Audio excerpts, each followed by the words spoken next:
आपल्या देशाचं नेमकं नाव काय आहे? चला तर मग जाणून घेऊया. नमस्कार, मी विशाल. मी भाग्यश्री.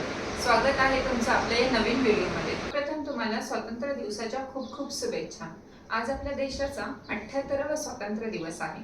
दुसऱ्या महायुद्धानंतर ब्रिटिश सरकारच्या लक्षात आले की भारतावरचे राज्य व युद्ध ह्या दोन्ही गोष्टी आपल्याला एकत्र सांभाळता येणार नाही. असे लक्षात आल्यावरती ब्रिटनचे पंतप्रधान ह्यांनी जून 1947 रोजी भारताला पूर्णपणे स्वतंत्र करण्याची हमी दिली आणि अखेर 15 ऑगस्ट 1947 रोजी भारत स्वतंत्र झाला. आज या गोष्टीला 78 वर्ष पूर्ण झाले आहेत. असं असलं तरीही काही प्रश्न आजही आपल्याला पडतात. आपल्या देशाचं नेमकं नाव काय आहे? भारत की इंडिया? आता भारतीय संविधानाची पहिली ओळख काय आहे? इंडिया, दॅट इज भारत, हे इंग्रजी व्हर्जनमध्ये. आणि जर गोष्ट केली हिंदीची तर भारत अर्थात इंडिया राज्यों का संघ होगा. आता आपल्या भारतीय संविधानाचं नावच बघा. इंग्रजीमध्ये कॉन्स्टिट्यूशन ऑफ इंडिया आणि हिंदीमध्ये भारत का संविधान. यावरून आपल्याला असं लक्षात येईल की आपल्या स्वातंत्र्यवीरांनी दोन्ही नावांचा उपयोग केला होता. जेव्हा गोष्ट आली हिंदी आणि देवनागरी तेव्हा त्यांनी भारत, आणि ज्या वेळेला गोष्ट आली इंग्रजी त्यावेळेला इंडिया. त्यामुळे मला असं वाटते की ज्याला जे नाव सोयीस्कर आहे ते त्याने बोलावे, कारण दोन्हीही नावं ही आपल्या देशाचीच आहे. जसं आपल्या देशाचा इतिहास आहे तसं आपल्या तिरंगाचा, झेंड्याचा सुद्धा इतिहास आहे. त्याबद्दल थोडं सांगा. हो ना, आज जो झेंडा आपण पाहतो ज्याला आपण तिरंगा म्हणतो, ह्या तिरंगाची डिझाईन आपल्याला पिंगळी व्यंकय्या यांनी दिली होती आणि 22 जुलै 1947 रोजी भारतीय संविधान सभेने ह्याला स्वीकारले होते. भारताचा पहिला ध्वज 1904 ते 1906 साली होता.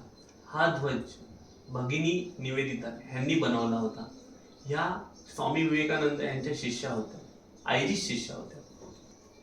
कालांतराने ह्यामध्ये बदल होत गेले आणि शेवटी 1947 रोजी एक कमिटी उभारली गेली. या कमिटीला झेंडा कमिटी असे म्हटले जाते. या कमिटीचे अध्यक्ष होते डॉक्टर राजेंद्र प्रसाद. आणि आपण आज जो झेंडा पाहतो ह्या झेंड्याची आपल्याला मंजुरी ह्याच कमिटीच्या अंतर्गत भेटली गेली होती.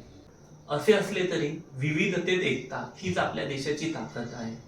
आय लव्ह इंडिया म्हणा किंवा भारत माता की जय, भाषा वेगळी असली तरी अभिमान आणि आदर हा तितकाच आहे.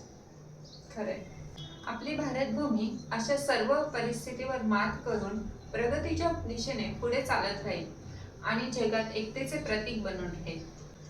जय हिंद.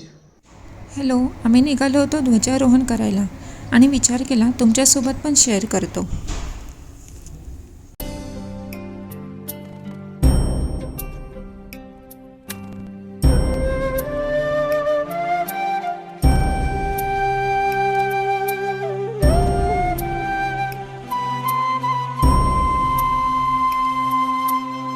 हे सर्व स्टॉल गव्हर्नमेंटने ऑर्गनाईज केले होते.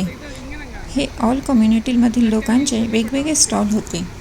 तसेच कल्चरल ॲक्टिव्हिटीजसुद्धा अरेंज केल्या होत्या. खूप छान छान वस्तू होत्या इथे. हे first stall bangles, rakhi, necklace या सर्व वस्तूंचं होतं. हे सर्व इथल्या लोकल जनतेने बनवलेलं होतं. इथे पुढे साऊथ इंडियन ब्रेकफास्टचे स्टॉल आहे. साऊथ इंडियन ब्रेकफास्टसोबतच ते काही घरगुती बनवलेल्या वस्तूही विकत होते. नंतर पुढे केरला स्पेशल ब्रेकफास्टचे स्टॉल होते. नेक्स्ट हे वारली आदिवासी वस्तूंचं स्टॉल आहे. इथे असलेल्या सर्व स्टॉलमधील आम्हाला सर्वात जास्त आवडलेलं स्टॉल आहे हे.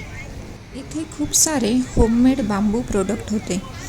या सर्व वस्तू एकदम युनिक दिसत होत्या. इथल्या सर्व पेंटिंग्स पण अट्रॅक्टिव्ह दिसत होते. ही बाप्पांचीच फ्रेम पहा ना, किती छान दिसते. हे पेन होल्डर पण युनिक होतं. हे सर्व बांबू प्रोडक्ट होते. हे लॅम्प डेकोरेशन आणि की होल्डर आहे. हे तुम्ही जे पाहत आहात ते तारपा वाद्य आहे, जे वारली आदिवासी समाजाचे मानले जाते. हे वाद्य सुकलेल्या दुधी भोपळ्यापासून तयार करतात. फोटोमध्ये तुम्ही पाहू शकता. स्टॉल ओनरने ते वाजवून दाखवले आहे, पहा.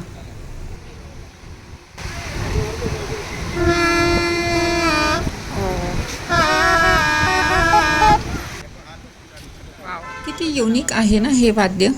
एखाद्या भाजीपासून वाद्य बनलेलं मी पहिल्यांदाच पाहिलं. इथे असलेल्या फोटो फ्रेममध्ये तुम्ही पाहू शकता मध्यभागी एक जण तारपा वाद्य वाजवतो आणि बाकी जण भोवती नृत्य करतात. कैसे वाले? ये टाइप का जो बजाता है, हाँ, ये पूरा पेंटिंग बना है, ये नाचने वाला, हाँ. हे तारपा तर माहिती आहे मला. तारपा कैसे करेंगे भैया? उसमें ये डांस जब होते रहता है तो बीच में बजाते हैं क्या? हाँ, वो दीपावली में ज़्यादा करके ये लोग आदिवासी जो डांस, हाँ हाँ हाँ कैसे? ये प्रोग्राम के बाहर भी लेके जाते हैं. हाँ वो तो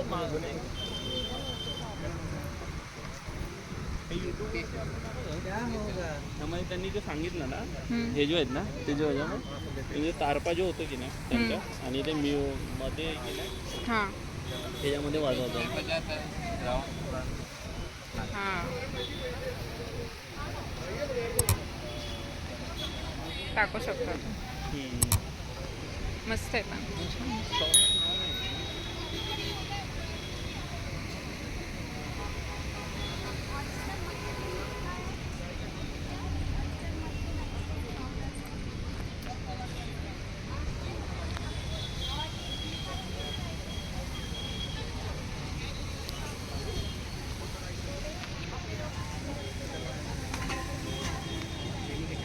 ह्या नेक्स्ट स्टॉलमध्ये ब्राऊन राईस, तूप तसेच वेगवेगळ्या प्रकारचे पापड हे सर्व होते.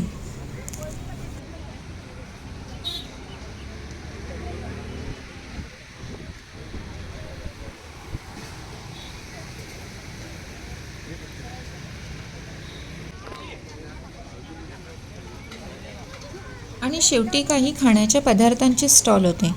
त्यामध्ये उत्तराखंड, राजस्थान आणि आपला महाराष्ट्र स्पेशल ब्रेकफास्ट होता. आम्ही आमचा फेवरेट वडापाव एन्जॉय केला. आजचा व्हिडिओ इथेच संपवते. आपला हा व्हिडिओ कसा वाटला ते कमेंट करून नक्की सांगा. व्हिडिओ आवडला तर लाईक करा, शेअर करा आणि सबस्क्राईब करायला विसरू नका. भेटूया आपण पुन्हा नवीन व्हिडिओमध्ये. तोपर्यंत बाय.